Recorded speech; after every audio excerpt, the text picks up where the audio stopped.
आज हमारी पॉलिटी की सेकंड क्लास होने वाली है।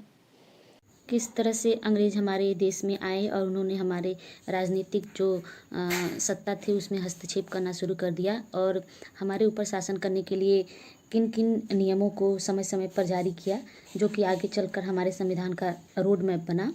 और उन्हीं नियमों और कानूनों के चलते जिसमें हमने कई सारे चार्टर और अधिनियम को पढ़ा था, जिसमें हमने देखा कि क्रिप्स मिशन जो कि 1942 में आया था, क्रिप्स मिशन 1942 में आया। उसके बाद इसमें हम यहाँ पे लिख लेते हैं 1942, आप ऐड कर लीजिएगा, भूल गई थी मैं। 1942 में क्रिप्स मिशन आया, फिर CR फार्मूला आया 1944 में, शिमला समझौता हुआ 1945 में, 1945 में ही वेवेल योजना आया। और ये सारी योजनाएं जो थी, ये सारी योजनाएं भारत के संविधान निर्माण के लिए उपयोगी नहीं हो पाई और किसी न किसी कारणवश ये फेल हो गई। उसके बाद हम देखते हैं कि 1946 में कैबिनेट मिशन आया और कैबिनेट मिशन बहुत ही महत्वपूर्ण था, क्योंकि कैबिनेट मिशन के द्वारा ही हमारे यहाँ संविधान सभा का गठन होता है और फिर संविधान निर्माण शुरू होता है। तो कैबिनेट मिशन के बारे में हम देखते हैं, कैबिनेट योजना जो 1946 में भारत में आया। तो हम देखते हैं कि ये किस तरीके से भारत में आया और इसके उद्देश्य क्या थे, इसके कार्य क्या थे, इसने कौन से कार्य कैसे किया और किस तरीके से हमारे संविधान निर्माण। तत्कालीन ब्रिटिश PM जो थे क्लीमेंट एटली, क्योंकि 1946 से पहले अगर आप थोड़ा सा पहले चलें तो उस वक्त पूरा विश्व जो है वो द्वितीय वर्ल्ड वार जो था, सेकेंड वर्ल्ड वार से जूझ रहा था। और सितंबर 1945 में जाके वर्ल्ड वार की समाप्ति की गई, घोषणा की गई कि वर्ल्ड वार को समाप्त किया जाता है। और उसके बाद ही ब्रिटेन में लेबर पार्टी की सरकार आई, जिसके PM बने क्लीमेंट एटली। और क्लीमेंट एटली हम देखेंगे कि क्लीमेंट एटली वही सदस्य हैं जो कि क्रिप्स मिशन में भारत आ चुके थे एक बार।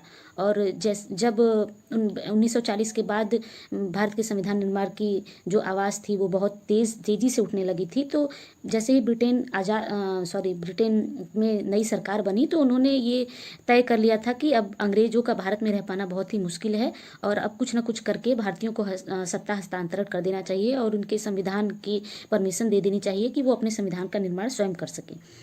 तो इस क्रम में हम देखते हैं कि क्लीमेंट एटली द्वारा बनाई गई ये जो योजना थी 1946 में, ये योजना भारत में आई और ये 3 सदस्यीय योजना थी। इस 3 सदस्यीय योजना में हम देखेंगे स्टीफर्ड क्रिप्स थे, एवी अलेक्जेंडर थे और पैट्रिक लॉरेंस। ये 3 सदस्य जो थे इसके, वो बहुत ही महत्वपूर्ण सदस्य थे। उसके बाद हम देखते हैं कि इस योजना का मुख्य उद्देश्य क्या था। तो हम ये देखेंगे कि इस योजना में सर्वप्रथम ये घोषणा किया गया कि भारत को स्वाधीनता दे दी जाएगी। और उसके बाद हम आगे चलें तो आगे देखते हैं कि स्वाधीनता की घोषणा कर दी गई।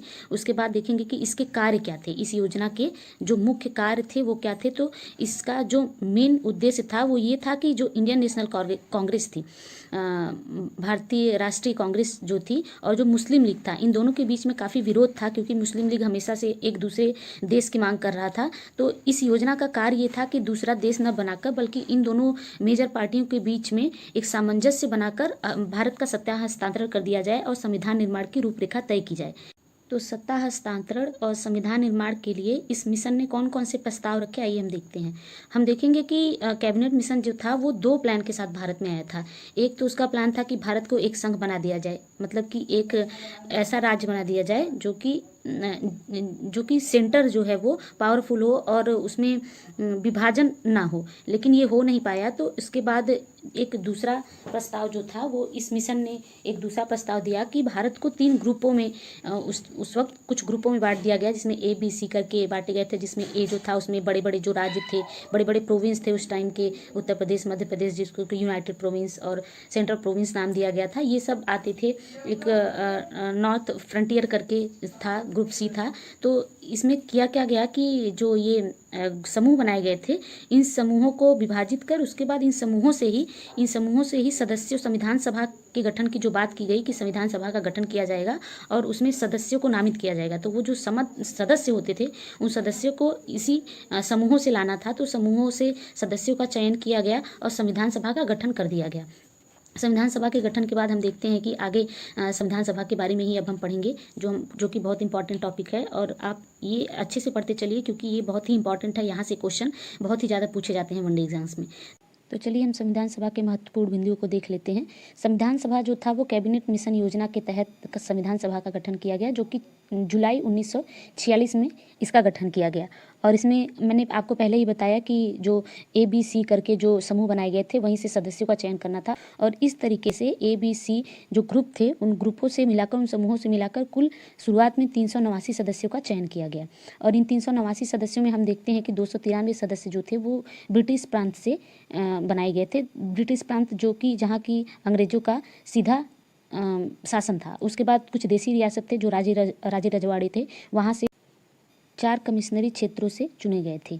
उसके बाद हम देखते हैं आगे कि इनका उद्देश्य क्या था। जो संविधान सभा थी इसका उद्देश्य क्या था, तो संविधान सभा का उद्देश्य जो था वो हमने पहले ही पढ़ लिया कि संविधान सभा जो था वो कैबिनेट मिशन योजना के तहत बना था, और कैबिनेट मिशन की जो उद्देश्य था वही उद्देश्य इसका भी था, ऐसे संविधान का निर्माण करना जो भारत की राजनीतिक और प्रशासनिक व्यवस्था को सुचारू रूप से संचालित कर सके।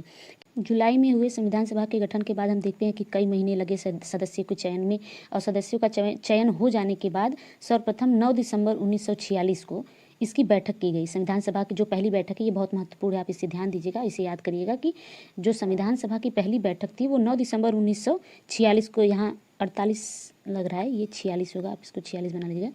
तो पहली बैठक 9 दिसंबर 1946 को की गई, और इसमें अस्थायी सदस्य सच्चिदानंद सिन्हा को बना दिया गया। उस वक्त सदस्यों का स्थायीकरण नहीं किया गया था, अस्थायी सदस्य उन्हें बना दिया गया था। कुछ एज वरीयता के क्रम से बनाया गया था, क्योंकि उनकी उम्र काफ़ी ज़्यादा थी, सबसे बड़े थे वो, तो इस हिसाब से अस्थायी सदस्य का चुनाव कर उन्हें अध्यक्ष बना दिया गया।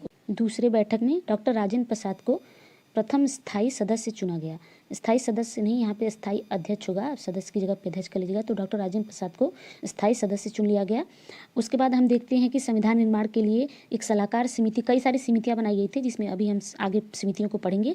उससे पहले यहाँ पर क्वेश्चन आ गया है तो हम ये पढ़ लेते हैं कि जो सलाहकार समिति थी BN राव को उसका अध्यक्ष बनाया गया। BN राव जो थे वो संवैधानिक सलाहकार के रूप में उन्हें नियुक्त किया गया।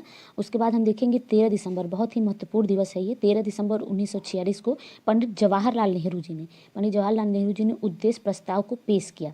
उद्देश्य संविधान सभा में उन्होंने उद्देश्य प्रस्ताव को पेश किया, और इस उद्देश्य प्रस्ताव को 22 जनवरी 1947 को इस उद्देश्य प्रस्ताव को पास कर दिया गया। तो हम देखेंगे कि हमारे संविधान निर्माण से पहले हमारे जो संविधान निर्माता थे उन्होंने लगभग 60 से अधिक देशों के संविधान के अध्ययन के पश्चात, 60 से अधिक देशों के संविधान अध्ययन के पश्चात भारत का संविधान बनाया। और भारत के संविधान को बनने में लगभग 63 लाख समथिंग रुपए थे, जिसे कि हम मोटे तौर पर 64 लाख कह देते हैं। 64 लाख खर्च लगा उस वक्त, और संविधान को बनने में जो कुल समय था वो 2 साल 11 महीने और 18 दिन लगे। ये सारे जहाँ जहाँ मैं हाईलाइट कर रही हूँ ये सारा डेटा आप इसी तरीके से याद कर लीजिएगा, क्योंकि ये डायरेक्टली पूछे जाते हैं। उसके बाद हम देखते हैं संविधान निर्माण के लिए समितियाँ बनाई गई थी, जिसके अध्यक्ष बनाए गए थे, उसमें कुछ सदस्य होते थे, तो कुछ लगभग 13 समितियाँ बनाई गई थी, जिसमें से जो कुछ महत्वपूर्ण समितियाँ हैं उसके बारे में हम पढ़ लेते हैं। तो चलिए समिति के बारे में हम पढ़ लेते हैं। हमें 5 से 6 समितियाँ पढ़नी है जो कि काफ़ी ज़रूरी हैं, जिसमें से है एक संघ समिति। संघ समिति जो था इसके अध्यक्ष जो थे वो पंडित जवाहरलाल नेहरू थे। उसके बाद प्रांतीय समिति थी, जिसमें प्रांतों को समझा बुझा कर भारत संघ में शामिल कराना था, उसके अध्यक्ष जो थे वो वल्लभ भाई पटेल जी थे। उसके बाद प्रारूप समिति, जो संविधान का प्रारूप तैयार करने की जो समिति बनाई गई थी, उसके अध्यक्ष जो थे वो डॉक्टर अम्बेडकर थे। ये बहुत ही सबसे ज़्यादा पूछा जाने वाला क्वेश्चन है। उसके बाद हम देखते हैं सलाहकार समिति, मैंने आपको पहले ही बताया कि BN राव को सलाहकार समिति का अध्यक्ष बनाया गया था। उसके बाद संचालन समिति देखते हैं, इसका संचालन करने की का जो कार्यभार था वो किस पर सौंपा गया, तो वो डॉक्टर राजेंद्र प्रसाद जी को दिया गया। तो ये हो गई हमारी सारी समितियाँ। यहाँ से क्वेश्चन बहुत पूछे जाते हैं, तो आप इसे अच्छी तरीके से याद कर लीजिएगा। उसके बाद हम देखते हैं तमाम समितियों के बनने के बाद, कई सारे अध्यक्ष नामित करने के बाद, 2 साल 11 महीने 18 दिन की कड़ी मशक्क़त के बाद, मेहनत के बाद हमारा संविधान जो है वो 26 नवंबर 1949 को बनकर लगभग तैयार हो चुका था। 26 नवंबर 1949 को हमारा संविधान जो था वो बनकर तैयार हो चुका था, और इस दिन हमने अपने संविधान को आंशिक रूप से, पूर्ण रूप से नहीं, आंशिक रूप से लागू भी कर दिया गया था, जिसमें लगभग 15 अनुच्छेद थे जिन्हें कि हमने लागू कर दिया था उसी वक्त। लेकिन मुख्य रूप से देखा जाए तो इस दिन संविधान सभा पर हस्ताक्षर किया गया था, जिसे हम कहते हैं कि संविधान को आत्मार्पित या अंगीकृत किया गया, ये भी कहा जाता है। हम देखेंगे कि जो संविधान सभा जो बननी शुरू हुई, जिसमें शुरू में 300, हम देखेंगे कि 389 जो सदस्य थे, वो संविधान सभा तैयार होते होते 26 नवंबर तक इसमें केवल 284 सदस्यों ने संविधान सभा की जो हमारी संविधान सभा द्वारा निर्मित जो संविधान था उस पर हस्ताक्षर किया। और पूर्ण रूप से हमारा जो संविधान था वो 26 जनवरी 1950 को भारत के संविधान को पूर्ण रूप से भारत पर लागू कर दिया गया। और ये दिन इसलिए चुना गया क्योंकि इसी दिन 1930 में इसी दिन को भारतीयों ने स्वतंत्रता दिवस के रूप में मनाया था। इसलिए इस दिन को विशेष सम्मान देने के लिए इस दिन को ही हमने गणतंत्र दिवस घोषित किया और इसी दिन हमने अपने संविधान को पूर्ण रूप से लागू भी किया। उसके बाद हम आगे देखेंगे।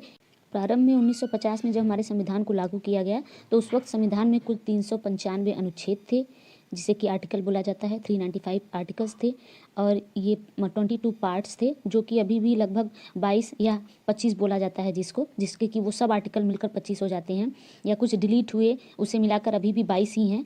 और 8 अनुसूचियाँ थी जो कि अब 12 हो गई हैं। तो आज हमारी क्लास यहीं पर समाप्त होती है और अगली क्लास में हम भारत के संविधान को विस्तारित रूप से पढ़ेंगे, जिसमें कि हम अनुच्छेद, भाग और अनुसूचियों के बारे में पढ़ेंगे। उससे पहले हमने इतनी देर पढ़ाई की है तो मेरे कुछ क्वेश्चन है जिसका आंसर आप कमेंट बॉक्स में दीजिएगा।